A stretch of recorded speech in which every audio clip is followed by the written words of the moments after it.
Welcome back to the Mechanics of Solids lecture series. In this series of videos, we're looking at problems that use generalized Hooke's law. The next problem is a problem from Mechanics of Materials by Timothy Philpott, Wiley 3rd edition. We're given strain rosette data, in other words, the observed or recorded normal strains from 3 strain gauges oriented in different directions. Okay, we're also given the properties of the material, the elastic modulus and Poisson's ratio. We're asked to determine the plane stress state, the normal stress sigma x, sigma y, and tau xy.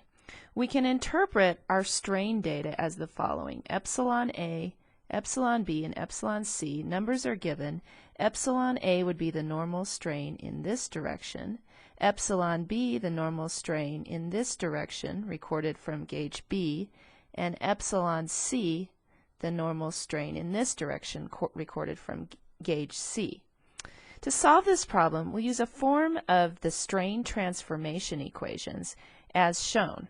So with known values of epsilon A, epsilon B, and epsilon C, and the transformation angles, which we can get from the orientation of the strain rosettes, we can set up a system of equations to solve for the unknowns epsilon x, epsilon y, and gamma xy. We have 3 equations and 3 unknowns, which is the right amount of information we need to solve the problems. We need to interpret the rotation angles. All rotation angles are the rotation of the strain rosette, of the particular strain gauge with respect to the x-axis. So the rotation from x to the normal direction for that particular strain gauge. For the first strain gauge, the A gauge, that would be this angle right here, theta A. Since this angle is 60 degrees from A to B, theta A must be 90 minus 60, or theta A equals 30 degrees. Okay? Theta B is the rotation from X up to strain gauge B. Let's call that theta B. We can see by inspection that theta B is equal to 90 degrees. Theta C is the rotation from X all the way over to the orientation of strain gauge C. That would be 90 degrees plus 60, theta C 150 degrees. Okay, so now we have enough information to fill out or to put in numbers for these strains transformation equations.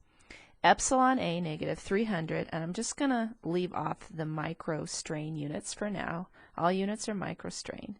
Negative 300 equals epsilon x times cosine squared 30 degrees plus epsilon y times sine squared 30 degrees plus gamma xy times a cosine of 30 times a sine of 30.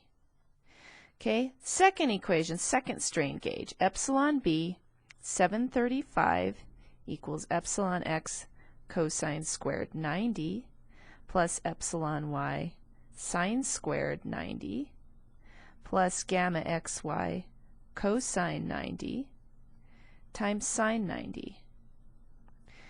Last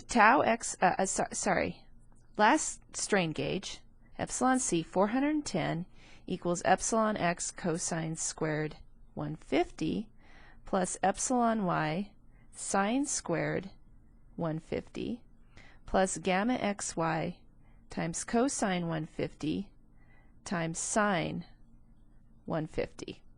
Okay, so that's our system of equations. I'll rewrite them next, solving explicitly for the cosines and the sines of the angles, so we can see explicitly what the equations are.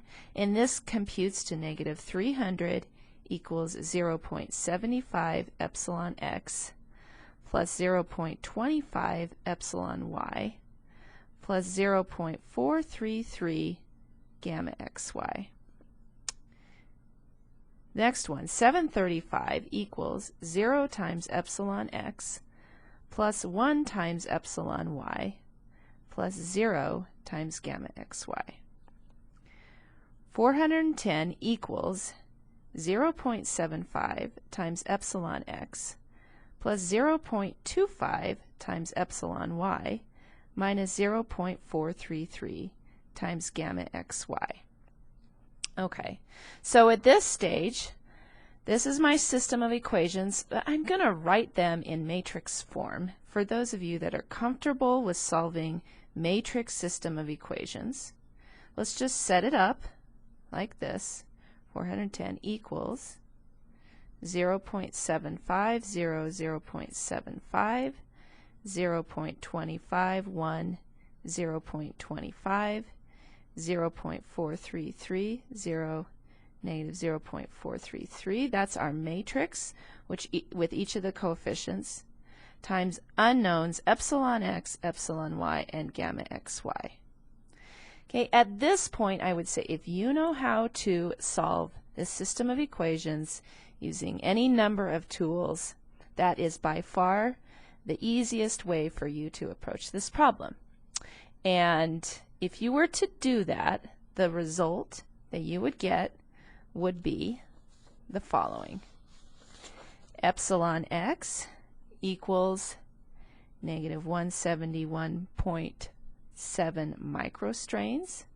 Epsilon y equals 735 microstrain. Gamma xy equals negative 819.9 microstrains. Okay, so that's the starting point for being able to find the stresses that we're looking for. If you're not comfortable with the matrix equation approach, in the next video I will show you how to start with these three equations and manipulate them by hand to find the solution. So if you like the matrix approach, you don't need to watch the next video. Finally, let's finish this problem.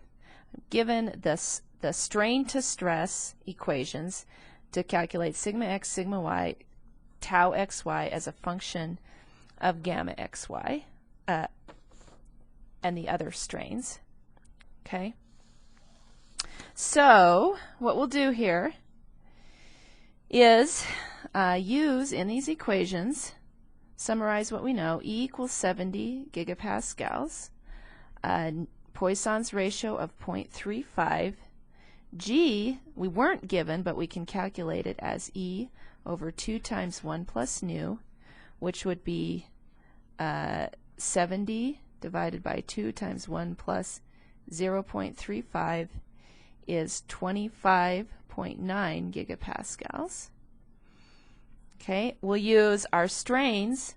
Epsilon x equals negative 171.7 microstrains, or 10 to the minus 6. Epsilon y equals 735 times 10 to the minus 6. And gamma xy equals negative 819.9 times 10 to the minus 6. Okay, so plugging in all the numbers, sigma x equals 70 over 70,000 megapascals over 1 minus 0.35 squared times epsilon x, negative 171.6 plus 0.35 times epsilon y, 735 times 10 to the minus 6. I'll carry on at the end. And that gives me a sigma x of 6.82 megapascals. That's one answer. Okay, sigma y equal to 70,000 over 1 minus 0.35 squared megapascals times nu epsilon x 0.35 negative 171.6 plus 735 times 10 to the minus 6, and sigma y computes to 53.8 megapascals. Last one is quick. Tau xy equals g times gamma xy equals 25.9 times 10 to the third megapascals, which is g, times gamma xy, negative 819.9 times 10 to the minus 6. This will compute to negative 21.2 megapascals. That's tau xy. Those numbers seem reasonable based on the normal strain. So that's my sanity check. The units are all correct. And that concludes this example. As I said, if you'd like more demonstration on how to manipulate the system of equations, you can watch the next video.